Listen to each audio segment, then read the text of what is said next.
Hey everybody, welcome to Workforce Gaming. I'm Brad, here with Doug. Hey. NIS America sent us over a code for Raiden III X Mikado, which, if you don't know about the series, it's an older series that is just a shmup, a shoot 'em up. It's the classic, you got your ship on the bottom and the stuff comes at you and you shoot back up at it. And that's the game. Review done. No, that is correct. That is this whole series basically. I always enjoy these. I've kind of rediscovered that I really enjoy these games because they're just such simple, addictive fun. It kind of has that Trials effect is always what my brain goes back to, because that's always how I got so hooked on Trials, is just that one more try, and that's what this is, because it's one of those games where if you watch it, it looks like one of those games that's just trying to fuck you over. Like you're just putting all that shit there just to mess with me. And the game itself, where you're playing it, as you get better at it, you can really feel yourself learning ththings. You can really feel you growing in it. And I think that's kind of the strength of this game. Is when I played Raiden 4 earlier this year, because they did a re-release of that earlier this year, maybe end of last year, I don't remember when that was, but I found myself already in this, starting off in a much better point. Yeah, I remember the Raiden 4 review was a little brutal, because you're like, I could not do it. I cranked that sucker down to very easy, and it still kicked my ass. Yeah. This one, though, I don't know if it's just because I played that more recently, but I kind of felt like I was getting the patterns better. It felt a little bit easier than that. And I don't know, I couldn't quite pinpoint what that was, because I played through the whole thing on normal. Now, the cool thing about this, very exactly, yeah. But the cool thing about this is every time you die in story mode, it adds a credit. So you start off with, I think, 2 credits, right? So you get 2 lives, 2 credits. And then you lose story mode. It's all right, you get your lives and 3 credits. It's every time you die, because in 4, it worked every time you got to a new stage. But in this one, it's every time you die? Every time you die.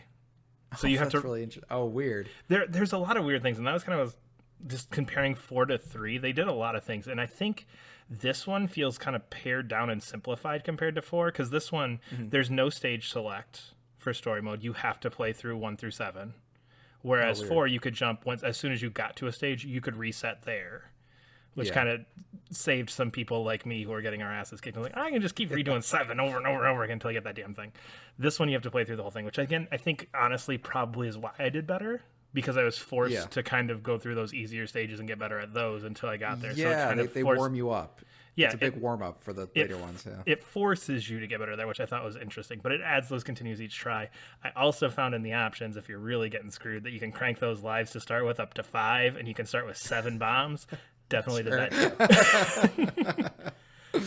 Needless to say, it is funny, getting good at these, these games are. There's many ways to play them, because the super hardest of core people will be 0 lives, no bombs. I'm I will never do that. There are trophies for complete the game, 1 life, all that stuff, and it's no. I want to sit down and have some fun and just have stuff shoot at me and kind of try and dodge the bullets. It's a lot of fun. It's very simple, fun, addictive. Just with one more. It gets you that kind of that classic arcade feeling of just. I want to keep going with this. I'm enjoying this. I'm having fun. There's no story. There's nothing. I'm just that red spaceship, and that red spaceship's going to get to the end and fight that big, giant, gray monster-looking spaceship, and we're going to have a good time. Yeah. I kind of thought, too, it's one of those things where it forces you to be hyper-focused. And I think, sometimes, and I think I've kind of been all over the place. We just moved to a whole bunch of stuff going on right now. So it's one of those things where I think this just hit at the perfect time, where it's I cannot look at my phone for stuff. I cannot think about stuff. I need to get that damn red spaceship to the end of this level. And if I look away or I think about anything else, I'm screwed. Yeah, that's actually very similar. That's why I like Souls games. Usually if I'm really just stressed out about something else, a Souls game I find relaxing, because you're just so hyper focused that you can't think about anything else. It is nice, especially shmups. That's a really interesting way to put it, because a lot of shmups, when I'm really stressed out, even though they are a stressful genre, it just soaks up all of your brain matter. Yeah, because you can't look away, and then you die, and you go all kinds of obscenities at your TV, and then you restart. And as the rush of responsibilities come rushing towards your and you're like, oh, yeah. One more. I want to give it one more. I could turn off that for a bit. Yeah. But it's a ton of fun. Again, just simple stuff. That's just it's a good time. I do think. Actually, first of all, one last thing. There's those little bastards that get behind you in this game. Yeah. And I hate them. You will be fighting like this giant spaceship shooting like 6 different things from 3 different angles, and there'll be one little tiny plane that'll come by and shoot one bullet like right behind you, and that's the one that gets me every time. I hate those little bastards. Anyway, I do think if you haven't played this, I think 4 is a much better place to start. 4 felt much more accessible just because you could do that stage select.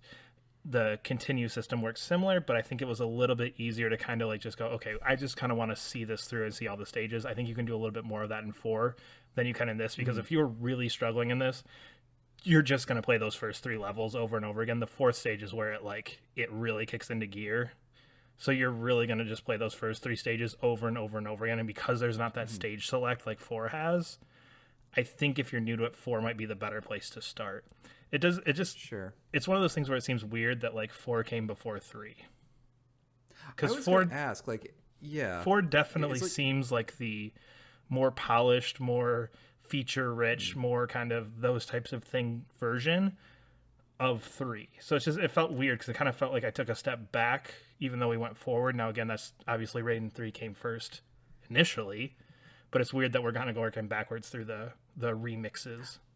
Well, that was interesting because one of the issues I had with 4 is that I felt it was like it wasn't really a remaster.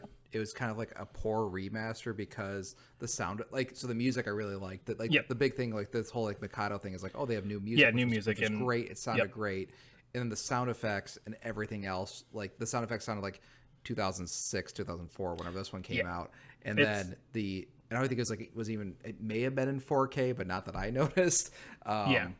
Yeah, it's kind of the same thing. It's kind of the same thing. It's a very, I don't want to say surface level, but like, sure, none of the core game of this is affected in any way, shape, and form. And this you unlock, like you can do different backgrounds on the wallpaper, like on the menu, and you can have different icons for things. And there's like behind the scenes stuff and like music that you can change through.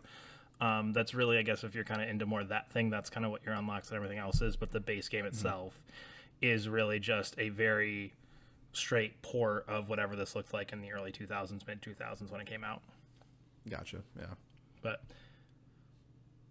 it's interesting. These are fun. I always forget how much fun they are. I want more of them. It's kind of like I feel like these are like the only ones that come out now, and that might just be because I'm not on PC, where these things are probably a little more prevalent. Yeah, I was gonna say I know you don't. There's reasons you don't play PC games, but yeah, the PC is just like full of these types of games all the time. Yeah. But if you're stuck on consoles like I am, seems to be the only ones doing it right now. So maybe something to check out if you want something a little different, something kind of more of a classic arcade feel. But we are Workforce Gaming. We try and get new videos up every Monday. Subscribe to our channel, leave a comment, and we will see you later. Bye.